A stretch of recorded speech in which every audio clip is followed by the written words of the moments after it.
Okay, so let me set the scene. You're at the Easter show. You're on top of that big wheel that's getting built at the moment, and you see this giant ring in the background. You're wondering, what is it? Let's go. Okay, so in short, this thing is the brick pit, as you can see over my shoulder here. So, as the name suggests, it's a pit that once housed bricks. This is where a lot of bricks used to come from, being like the stuff to make them before refinery and all that. So they have a ring walk. It's 18 meters above the floor, and we're going to check it out. There's some facts along the way. A lot of it is faded, but I'll try and pull from it what I can, show you guys the view off it, because it is quite nice. I've done this a couple of times before, and we'll see what other stuff we can learn that I haven't bothered to pay attention about last time. Also, full disclosure, I am filming this on the 25th of March. So today's the first Dua Lipa concert, hence the Duolingo shirt. So I'm just doing this before I go in. So it's 2 weeks now until the Easter show starts. Here's just a quick view of the area as well. But yeah, 2 weeks until the Easter show starts. So you'll be able to see the view from then. This will probably come out after that, because I am still getting rid of all my America footage, trying to upload that. So if you're here just for that, good luck, because we're going back to the hidden Sydney emphasis. Less attractions now, especially now that attraction season's over, which predominantly starts in October. So Dinos Alive finishes basically with the Easter show. I won't be filming that if I do end up in it. And Horizon of Khufu, I think it's pronounced, same thing. So here we are at the start here. Cyclists dismount, regular patrols through here. It is a gated type entry thing, but it really, like the rest of the area, does keep the whole kind of Sydney 2000 kind of viewy aspect of it. And this is what you walk into from the main entrance. So just up there you can see the car park, or current car park. That's where the big Coca-Cola carnival takes place for the Easter show. And then just behind here is where I walk through. That's where all the stables and animals are. You can also walk out that area. That'll take you over towards the biggest pyramid, I believe, or mound thing, if you've seen them around here.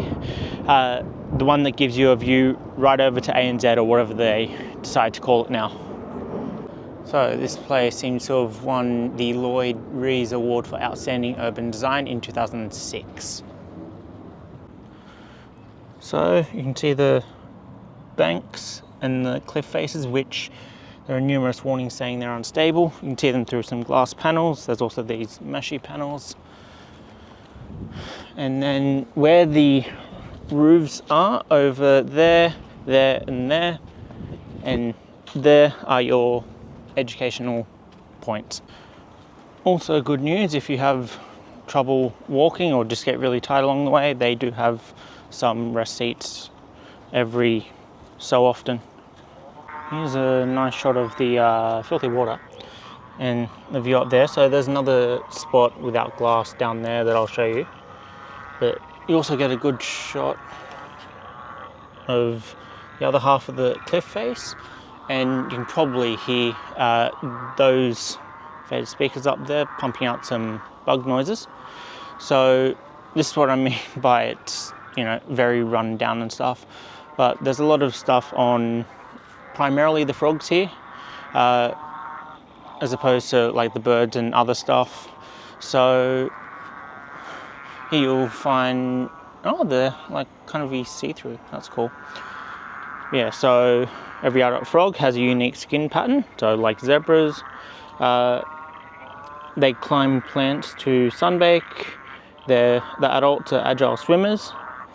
And something about the metamorphosis stage, where between tadpole and frog, so that's obviously a tail that's faded. And then you have stages of the tadpole. Alright, here's some interesting stuff. So, of the green and golden bell frogs, only the males will do the mating calls. It's mostly at night while around water. And the females, a single clutch, right, 3,000 to 5,000 eggs. That means in one sitting, 3,000 to 5,000 eggs will be laid at once. It's an interesting fact that probably won't end up vertically released, but it says that frogs actually have tongues like humans. Actually, I am going to release this. They have tongues like humans, so it's attached at the front, not at the back. Green and golden bell frog. Once common, fed to snakes, and then sacrificed for dissection in schools. So that's interesting, but that call must be of the green and golden bell frog because this place is now a sanctuary for them. Alright, so there's 5 species found in the brickpit here. There's the green and golden bell frog, there's also the Perrin's tree frog, the striped marsh frog, the spotted grass frog, and the common eastern froglet. So, I still think these sounds that are being thrown around everywhere are the green and golden.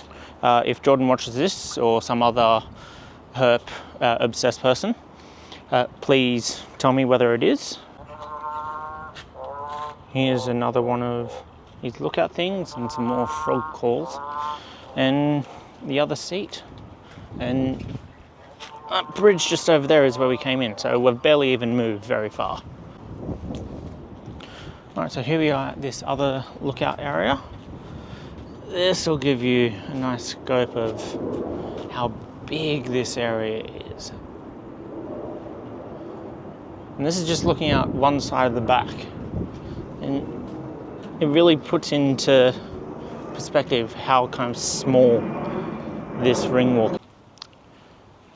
Okay, so I know you can't read it, but basically the WRAMS, the Water Reclamation and Management Scheme, basically this outlines that the water found down there is basically sewer mines. That's a whole different thing that this doesn't really touch on too much. You'd be better off Googling it.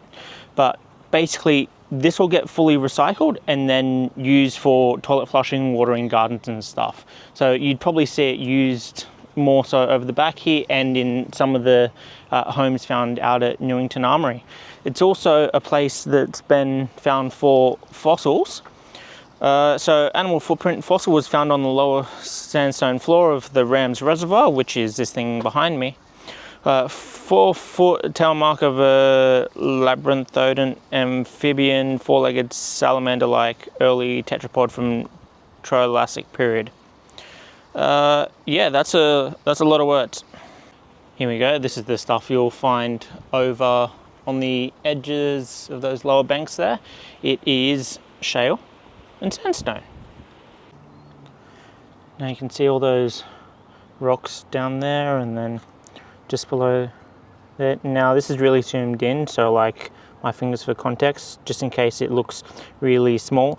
That means it's not actually to shale. Just walking by and you can see like the house below and then the clouds right there reflecting off the panel. It actually looks really cool. So earlier on I mentioned that pyramid, so you can see that stadium there plus the next one along from the top of it. That's Energy Stadium, formerly GWS, the main stadium that they use for the entertainment at the Easter show.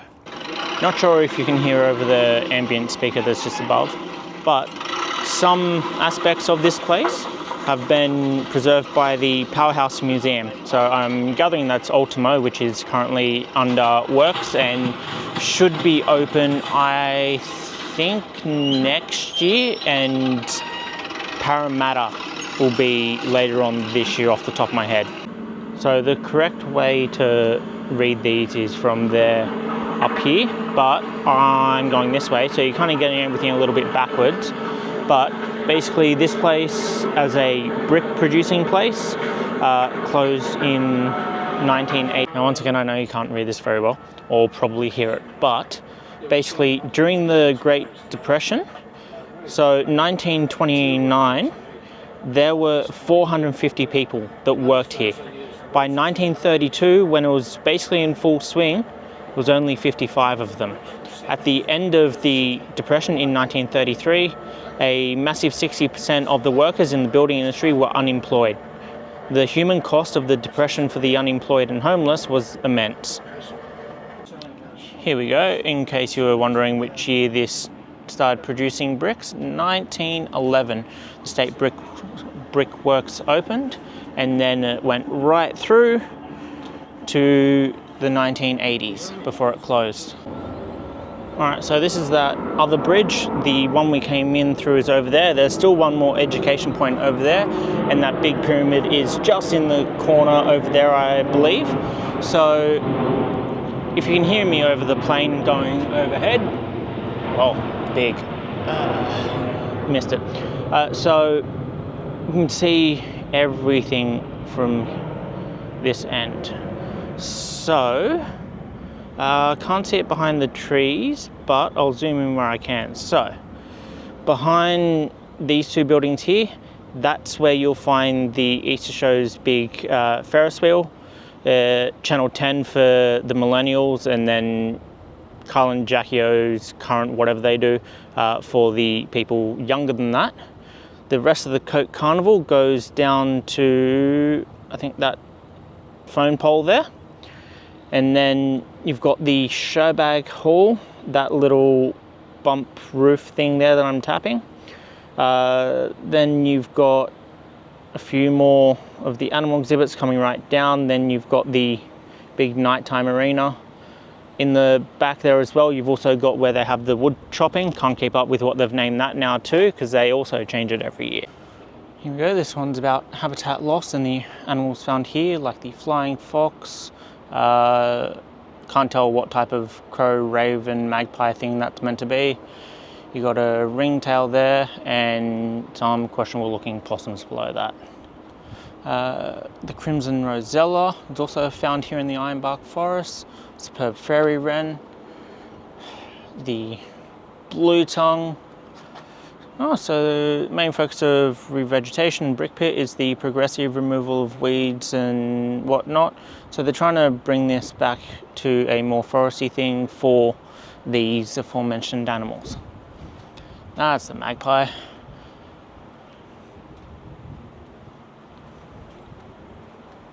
And yeah, that's basically it.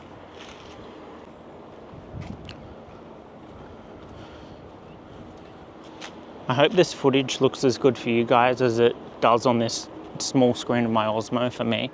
Because like the view here is already grand. Like that's 18 meters over there. That's like at least 4 T-Rexes, right?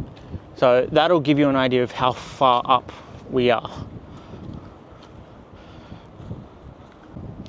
All right, thank you everyone for actually watching this and lasting this long. So I'm about to go and line up to see Dula Peep.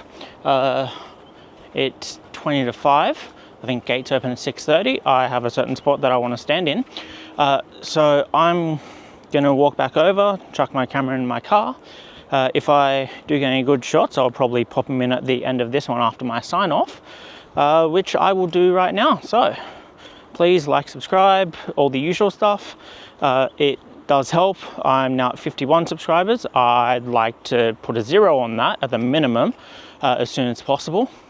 So please touch some native grass and I'll see you next time.